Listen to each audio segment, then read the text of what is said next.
Hello everyone.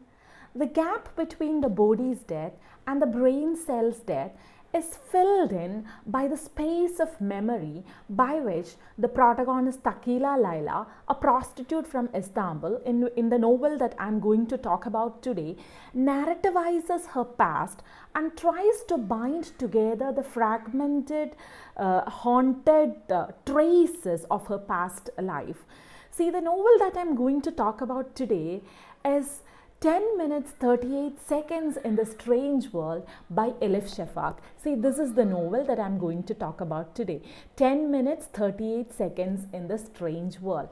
This novel is written by a Turkish writer. Maybe you all are familiar with the writer, Elif Shafak.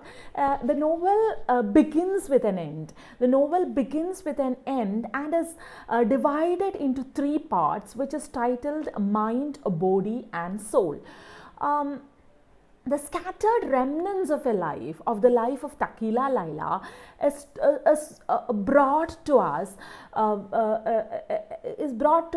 at the end itself. At the end, which is the beginning, when Takila Laila, a prostitute from Istanbul, gets brutally murdered under suspicious circumstances. Elif Shafak wrote this book when she got a sort of a scientific revealing that after death, when the heart has stopped beating, the human brain continues to work for almost 10 minutes and 38 seconds to the maximum. The long-term memory would be the last thing to shut down. So we witness, in this particular novel, we witness a narration where memory becomes the narrator, the self becomes disengaged from the body, and we see the life of an outcast prostitute in Istanbul minute by minute for 10 minutes and 38 seconds. See, the body as an agent, as a bounded and coherent self, becomes the container for storied landscapes, traumatic past life, buried events, fractured and conflicted memories. Takila Laila is a sex worker. She is brutally killed in Istanbul and is being dumped in a garbage bin, where two urchins find her, and this dumping is done as if it is a sort of a final insult done to a person, a woman. Takila Laila, because her brain cells are not yet dead, she travels minute by minute into her past life, her country, her region, which is seen through the eyes of a prostitute now, which is seen through the eyes of an outcast now. See, what I felt interesting in this particular novel is how bodily senses play an important role in creating memories, because these bodily senses produces a sort of an emotional attachment to it. See, Marcel Proust, in his epic novel In Search of Lost Time, he recounts how smell and taste is able to bring about remembrances of bygone times. But the problem is that bodily senses can actually only trigger a sort of, it can act as a sort of a reminder but not a memory. See, in order to have memory, you need to take a deliberate decision to engage the unremembered past to make it reappear.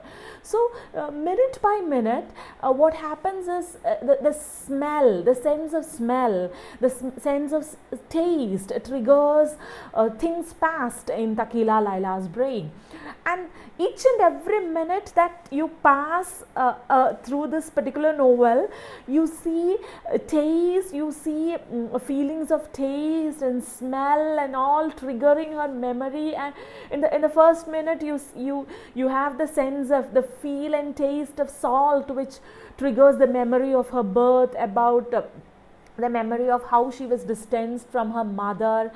And the second minute, where you have two contrasting tastes of lemon and sugar, which talks about her childhood. The third minute, you have the memory of cardamom coffee, a taste which is associated with the brothels, the streets of brothels in Istanbul, and the traumatic memory of her becoming a prostitute and the problems that she had to undergo from brothels. And the fourth minute begins with the smell and taste of watermelon, and fifth, with the cumin, with fennel, with cloves, with onion, with tomato, with the taste of soil, with the taste of caramel, with the taste of cherry paste, and so on and so on. This is about the bodily senses. And then I felt interesting, like the whole novel is divided into two kinds of relations. One is blood relations and the other one is water relations. See, Binnaz is her biological mother and she is not allowed to take her own daughter, her own baby, as a result of which she is getting distanced, completely distanced from her mother. But then she does not consciously realize it, but she had a sort of an inkling in her. And Binnaz, when Binnaz talks about a secret that she should not share with, she tells Takila that you should not share this particular secret, that I am your mother, to anybody, when she grew up and became a child, when she was almost a child. And Layla, at that time her name was Layla. Layla grows up in a very conservative Turkish family which is polygamous in nature, and there is a traumatic past, traumatic experience of rape she had to undergo. She is being raped by her own uncle.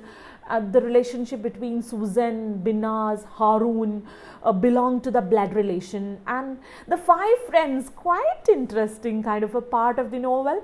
The five friends she had, names are quite interesting: Sabotage Sinan, Hollywood Humaira, Zainab 122, Jamila, Nostalgia Nalan. All these people belong to the water companion.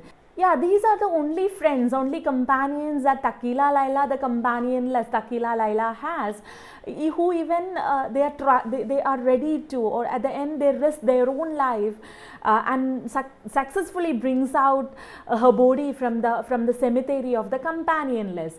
See, there is a cemetery of companionless where the people are being stripped of their identity, are being just confined to being unknown numbers, and it is there that Takila Layla was being buried, and they actually successfully brings her out from there.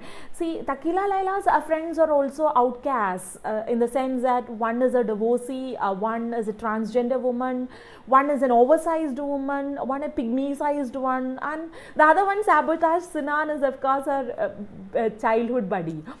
And Istanbul, coming to Istanbul, Istanbul was always a feminine city historically, for the Ottoman literature, for Turkish literature, for the Byzantium. But then poets of all literatures have revered Istanbul as a kind of a she city, which unfortunately you cannot find it now.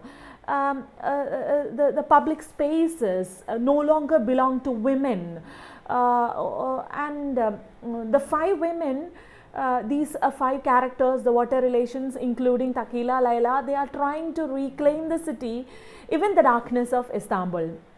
What I felt after reading this particular novel is that, see, the thing, the force that pulls us to the center of the earth or center of the world is not the gravitational force. Instead, it is the force of narrative. See, narrativizing is the only way that you could unify the scattered events of your lives. And this is what is quite happening in 10 minutes 38 seconds in this strange world. See, I would highly recommend you to read this particular book because it's a wonderful pick from a wonderful writer. Go and read it. Go and grab it and read it, yaar. Thank you.